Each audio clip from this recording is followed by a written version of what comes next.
താമരശ്ശേരി ഷഹബാസ് കൊലപാതക കേസിൽ മെറ്റയോട് വിവരങ്ങൾ തേടിയ അന്വേഷണ സംഘം സംഘർഷം ആസൂത്രണം ചെയ്ത ഇൻസ്റ്റഗ്രാം ഗ്രൂപ്പുകളെക്കുറിച്ച് അറിയാനാണിത്. അതേസമയം പ്രതികൾ പരീക്ഷ എഴുതിയ വെള്ളിമാടുകുന്ന് ജുവനൈൽ ഹോമിന് മുന്നിൽ ഇന്നും വിദ്യാർത്ഥി യുവജന സംഘടനകൾ പ്രതിഷേധിച്ചു.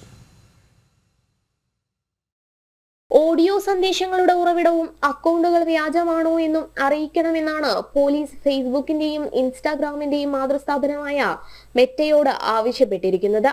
സംഘർഷം ആസൂത്രണം ചെയ്ത ഇൻസ്റ്റാഗ്രാം ഗ്രൂപ്പുകളെ കുറിച്ചറിയാൻ പോലീസ് സോഷ്യൽ മീഡിയ സ്ഥാപനത്തിന് ഇമെയിൽ സന്ദേശം അയച്ചു.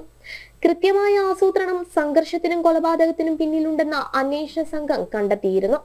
40ഓളം പേർ ഇതിൽ ഉൾപ്പെട്ടിട്ടുണ്ട് എന്നാണ് സൂചന. 6 വിദ്യാർത്ഥികളാണ് നിലവിൽ റിമാൻഡിലുള്ളത്. അതേസമയം പ്രതികളെ പരീക്ഷയ്ക്കിരുത്തിയ വെള്ളിമാടുകുന്ന് ജുവനൈൽ ഹോമിന് മുന്നിലേക്ക് ഇന്നും പ്രതിഷേധവുമായി വിദ്യാർത്ഥി സംഘടനകൾ എത്തി. KSU MSF പ്രവർത്തകരെ പോലീസ് ബലം പ്രയോഗിച്ചാണ് നീക്കിയത്. പിന്നീട് പ്രവർത്തകർ റോഡിൽ കുത്തിയിരുന്ന് പ്രതിഷേധിച്ചതും സംഘർഷാവസ്ഥ സൃഷ്ടിച്ചു. വലിയ സുരക്ഷാ സന്നാഹമാണ് പോലീസ് ഒരുക്കിയത്. കഴിഞ്ഞ ദിവസവും വിവിധ വിദ്യാർത്ഥി യുവജന സംഘടനകൾ പ്രതിഷേധവുമായി എത്തിയിരുന്നു.